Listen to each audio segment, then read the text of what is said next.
Is Ye making the most provocative music of his career? The Cuck era might be his most offensive and revealing chapter yet. Let's talk about it.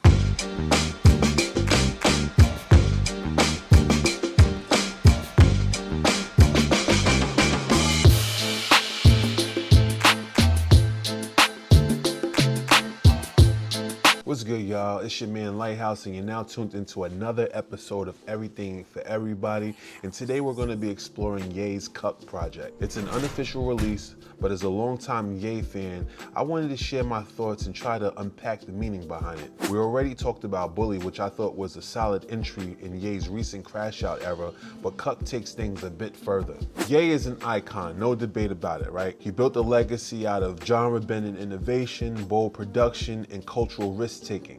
Whether flipping soul samples or redefining fashion, Ye has been the blueprint for an entire generation of artists. But in 2025, we're not talking about college dropout or Yeezus Ye. We're talking about Cuck, the self-described genre Ye claims defines his latest artistic incarnation. What is Cuck exactly? According to Ye, it's part punk, part prog rock, part rap, with Berlin synthwave sprinkled in. But it's more than music. It's a whole aesthetic. In the now infamous series of X, formerly known as Twitter rants, Ye leaned fully into shock value, pairing offensive commentary with nihilistic self-awareness. He declared himself a walking lawsuit, rambled about sexual content, praised controversial figures, and previewed imagery tied to the upcoming album World War III, including Klan-like visuals and songs allegedly titled Hail Hitler. Here's the strange part, the shit is knocking. Sonically, Cuck, the unofficial version, which was leaked online, showcases Kanye's undeniable gift for melody, even in his most unhinged state. The hooks are sticky, the beats are experimental. If this was finished, mixed, and properly rolled out,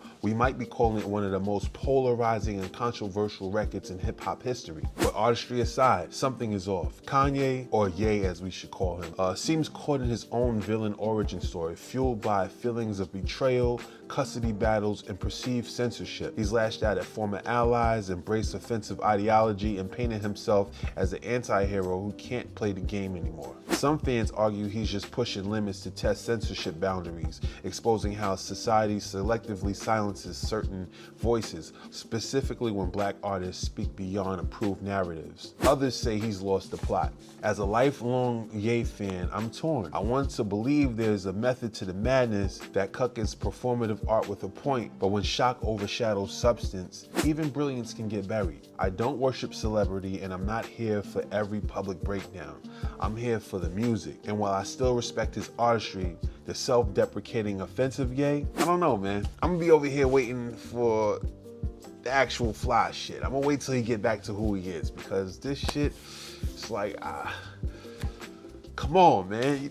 You're doing too much, you're doing a lot, or give us an understanding of what it is. But sometimes, one thing about Ye is that, he'll do something and then, it reverberates and we'll feel the impact later. I'm hoping that this is the case here, but because I just don't understand it, you know what I'm saying? And everything might not be meant to be understood by artists when they're actually doing it, but it's yet to be seen. We should see what happens next, right? There's a few moments on this album that, they kind of got, you know what I mean? Like, you don't want to like it, but you actually like it, because it's just like the music, the composition of it, it's all right. You know what I mean? The lyrics is just kind of crazy, But what hasn't been crazy in hip hop? We've heard the craziest shit in hip hop, right?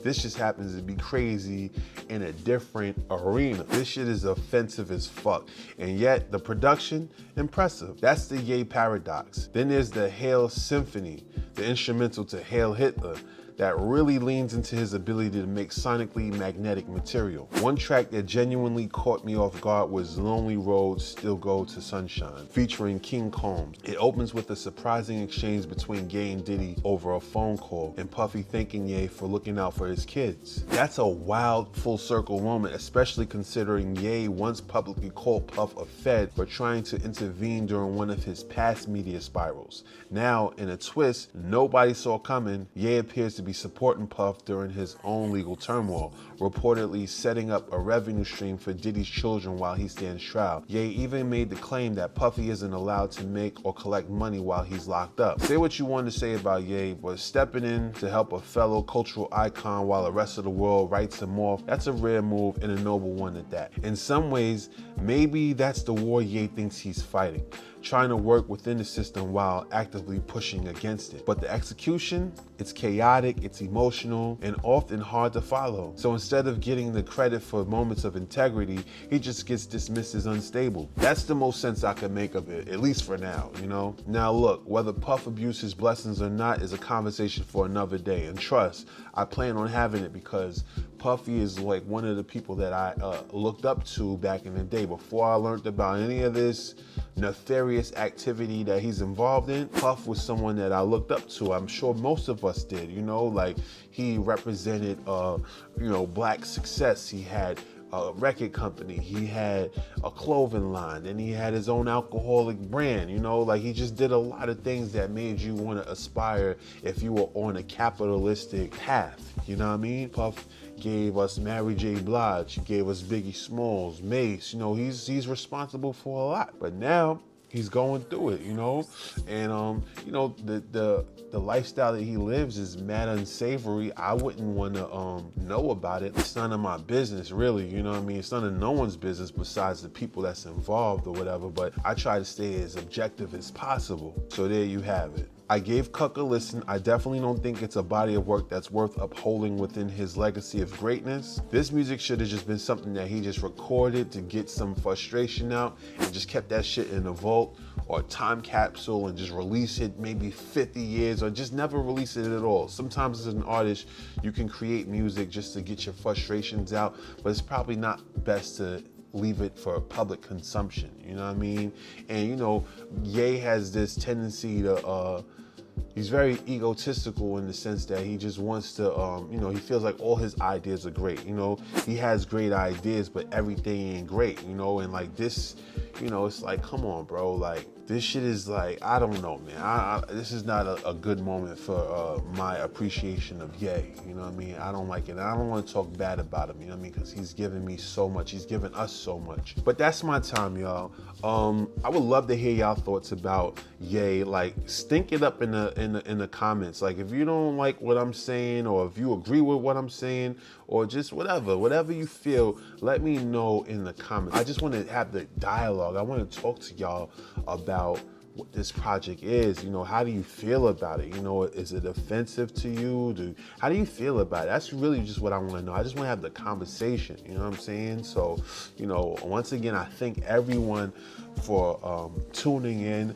I appreciate all the new subscribers, you know, and I just come here to just have a conversation about music. I really love music, and I love having community or building community with y'all so we can discuss it, you know? So leave it in the comments, you know, remember to like, comment, and subscribe, and make sure y'all follow me on social media. I'm on TikTok, I'm on Threads. I need my viewership and my followership to jump on Threads, you know what I mean? I need more people on there because I want to have the conversation there, you know, like I'm easy to talk to. I just want to hear from you guys, you know what I'm saying? I'll leave all my information in the description. Feel free to reach out to me. And once again, everything for everybody. Until next time, peace. Blah.